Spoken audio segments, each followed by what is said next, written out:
Hello दोस्तों, आप सभी का स्वागत है करंट अफेयर के आज के सेशन में। और आज है 2 मई। तो चलिए हम लोग कवर करते हैं 1 और 2 मई का करंट अफेयर। जो पहला है, भारत ने हदर ढांचे के तहत आरोग्य मैत्री स्वास्थ्य सेवा अवसंरचना कहाँ तैनात की है।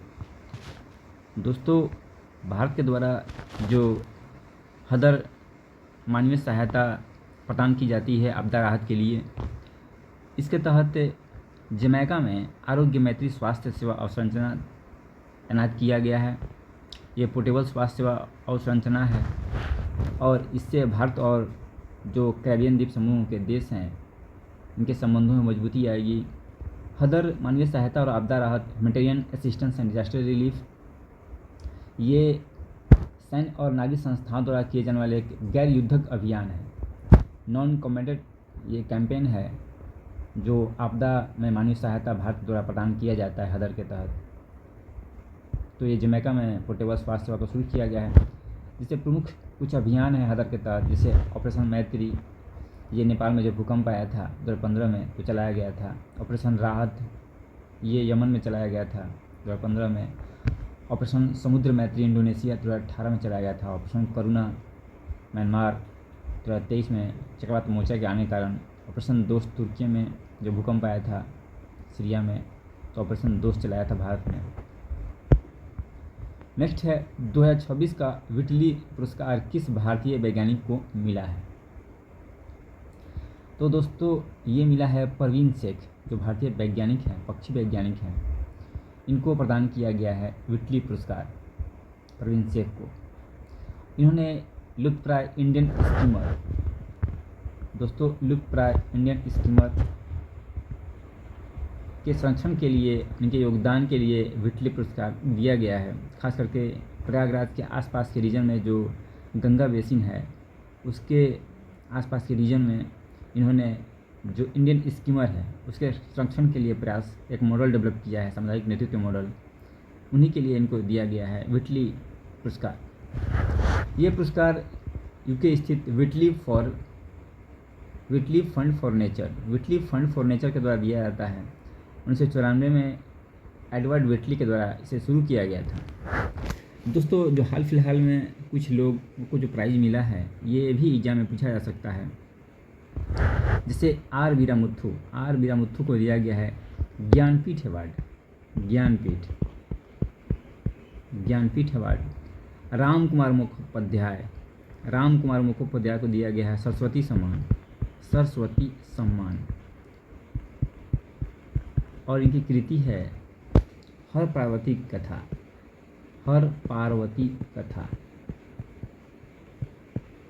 इसी के लिए इन्हें अवार्ड दिया गया है। ममता कालिया को जीते जी इलाहाबाद। अब इलाहाबाद का नाम प्रयागराज हो गया। जीते जी इलाहाबाद, इसकी स्कृति के लिए इनको दिया गया है साहित्य अकादमी अवार्ड, ममता कालिया। और इंग्लिश में दिया गया नवतेज सरना। ये हिंदी में दिया गया है जीते जी इलाहाबाद के लिए ममता कालिया को साहित्य अकादमी, और नवतेज सरना इसको इंग्लिश में दिया गया नवतेज सरना। इंग्लिश में कृति है क्रिम्सन स्प्रिंग।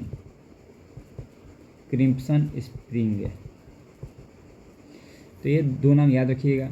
गॉड फाल्टिंग्स को एबल प्राइज मिला है, एबल अवार्ड। ये एबल अवार्ड दोस्तों मैथ में योगदान के लिए दिया जाता है। और श्रीनिवास राव को दिया गया है doctor M A Swaminathan award.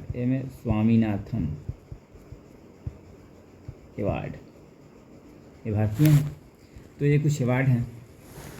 Next है पंचायत उन्नति सूचकांक 2.0 में अचीवर A+ श्रेणी के लिए न्यूनतम अंक कितने हैं। तो दोस्तों, ये न्यूनतम अंक है 90। जो अचीवर श्रेणी है A+ श्रेणी, उसके लिए न्यूनतम अंक निर्धारित किए गए हैं। दोस्तों, पंचायती राज मंत्रालय के द्वारा पंचायती उन्नति सूचकांक रिपोर्ट जारी किया जाता है, और हाल ही में इसका जो सूचकांक 2.0 है PAI, वो रिपोर्ट जारी की गई है। इनमें दोस्तों 5 श्रेणियों में राज्यों को बांटा गया है, यानी उनको डिवीज़न किया गया, वर्गीकृत किया गया है। जिसमें अचीवर है, जो 90 या उससे अधिक अंक लाने वाले हैं, अचीवर में जाएंगे। अग्रणी दावेदार 75 से 90 वाले, परफॉर्मर 60 से 75 वाले, एस्पायरेशनल आकांक्षी वाले 40 से 60 जो अंक जिन्हें प्राप्त होगा, और इनिशिएटिव वाले शुरुआती दौर वाले 40 से कम, जिसे 40 से कम अंक प्राप्त होगा उस शुरुआती वाले होंगे। दोस्तों पंचायती उन्नति सूचकांक 2.0 के कुछ परिणाम जारी किए गए हैं। राज्य स्तरीय प्रदर्शन, इसमें शीर्ष प्रदर्शन करने वाले यही पूछेगा एग्जाम में, त्रिपुरा, केरल और उड़ीसा, ये 3 स्टेट हैं जिन्होंने बेस्ट परफॉर्म किया है।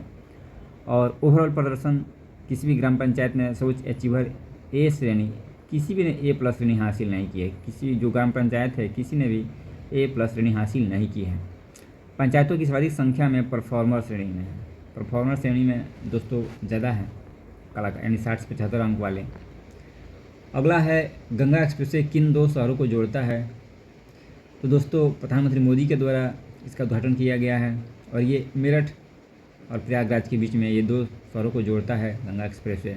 594 किलोमीटर लंबा है, 594 किलोमीटर लंबा एक्सप्रेसवे है और ये उत्तर प्रदेश के 12 जिलों को से होकर गुजरता है। 12 प्रमुख जिलों, यानी यूपी का जो इंफ्रास्ट्रक्चर है उसमें बहुत सुधार करेगा। ये कनेक्टिविटी बढ़ेगी, डेवलपमेंट बढ़ेगा। 36,230 करोड़ रुपये की लागत से ये बनाया गया है। नेक्स्ट है F1 कार्यक्रम के लिए मुंबई फाल्कन्स रेसिंग लिमिटेड ने किसे ब्रांड एम्बेसडर नियुक्त किया है। तो ब्रांड एम्बेसडर बनाया है श्रेयस अय्यर। श्रेयस अय्यर पंजाब किंग्स 11 के IPL के कप्तान हैं, तो इन्हीं को बनाया गया है मुंबई फाल्कन्स रेसिंग लिमिटेड द्वारा। जो F1 कार्यक्रम फार्मूला रेसिंग जो होगा उसके लिए ब्रांड एम्बेसडर नियुक्त किया गया है। अगला है दोस्तों N अलीम यूसुफ को किस क्षेत्र में योगदान के लिए सम्मानित किया गया है। तो दोस्तों ये आक्रामक पौधे की पहचान हेतु इन्होंने AI ऐप डेवलप किया है, N अलीम यूसुफ, और इनके योगदान के लिए इन्हें सम्मानित किया गया है। और world wide fund for nature के द्वारा जो प्रतिष्ठित पुरस्कार है उसे सम्मानित किया गया है। ये वनस्पति वैज्ञानिक हैं। इन्होंने जो इन्वेजिव प्लांट होते हैं उनका पता लगाने के लिए एक एप्लीकेशन डेवलप किया है जिससे पता लगाया जा सकता है कि ये इन्वेजिव प्लांट है। अगला है अंतर्राष्ट्रीय श्रमिक दिवस 2026 का जो है थीम क्या है, विषय क्या है। तो दोस्तों इसका विषय है स्वस्थ मनोसामाजिक कार्य वातावरण सुनिश्चित करना, और ये 1 मई को मनाया जाता है अंतर्राष्ट्रीय श्रमिक दिवस।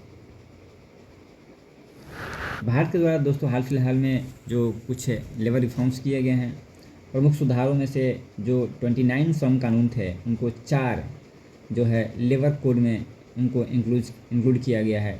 यानी भारत में बहुत सारे श्रम कानून थे जिससे कोई भी नए इनिशिएटिव लेने में प्रॉब्लम होती थी, तो इन सब चीज़ों को, और दोहराव भी बहुत होता था, तो सभी जो 29 श्रम कानून थे उनको एक 4 लेबर कोड में इंक्लूड कर दिया गया है।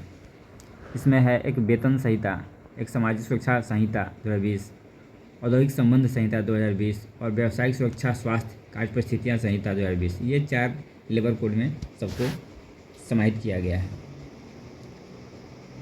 नेक्स्ट है भारत का पहला समर्पित ग्रीन हाइड्रोजन निर्यात बंदरगाह कहाँ विकसित किया जा रहा है। तो ये कांडला में विकसित किया जा रहा है ग्रीन हाइड्रोजन निर्यात बंदरगाह। गुजरात के कांडला में यहाँ से ग्रीन हाइड्रोजन का निर्यात किया जाएगा। नेक्स्ट है भारत में वर्तमान वैश्विक बाघ आबादी के कितने प्रतिशत हिस्से का घर है। मतलब ग्लोबल जितना भी टाइगर मिलता है उतने 75% अकेले भारत में पाया जाता है टाइगर, और सबसे अधिक मध्य प्रदेश में पाया जाता है टाइगर। तो 75% से अधिक इसका आंसर हो जाएगा। हाल ही में बिहार के किन उत्पादों के लिए निर्यात केंद्र स्थापित करने की घोषणा की गई है। तो दोस्तों मखाना और लीची, केंद्र सरकार के द्वारा मखाना और लीची के लिए जो है एक्सपोर्ट सेंटर स्थापित करने के लिए मुजफ्फरपुर जो शाही लीची के लिए प्रसिद्ध है और दरभंगा जो मखाना के लिए प्रसिद्ध है, वहाँ पे एक्सपोर्ट सेंटर स्थापित किया जाएगा। जो एग्जाम में पूछे जा सकते हैं बिहार के प्रमुख GI टैग, जैसे मिथिला मखाना इसे 2022 में मिला था। शाही लीची 2018 मुजफ्फरपुर में पाया जाता है। भागलपुर जर्दालू आम, भागलपुरी आम जो है जर्दालू आम, ये भागलपुर में। भागलपुरी कतरनी चावल, यानी कतरनी चावल को मिला है GI टैग, जो भागलपुर के आसपास रीजन में खेती किया जाता है। इसका मगही पान, मगध रीजन में ये पान फेमस है। औरंगाबाद, नवादा, पटना, गया। मरचा चावल पश्चिमी चंपारण में फेमस है, काला टाइप का चावल होता है। इस तरह से कला में देखा जाए तो स्टोन आर्ट, पत्थर कटी शिल्प, ये गया में फेमस है। स्टोन को काट करके जो है शिल्प बनाया जाता है। मधुबनी पेंटिंग मिथिला क्षेत्र में, दरभंगा रीजन के आसपास, सीतामढ़ी। सुनी कढ़ाई, ये मुजफ्फरपुर में, ये कला क्षेत्र में। सिक्की घास कला, सिक्की घास कला उत्तर बिहार में। खटवा वर्क, ये भी उत्तर बिहार में। मंजूसा आर्ट भागलपुर, फेमस है मंजूसा आर्ट भागलपुर का। और सिलाव का खाजा नालंदा, ये खाजा है खाने वाला पदार्थ, तो ये नालंदा में फेमस है। तो इसे जीआई टैग मिला है, जो पूछा जा सकता है एग्ज़ाम में। तो दोस्तों आज के करंट अफेयर इतना ही था। Thank you.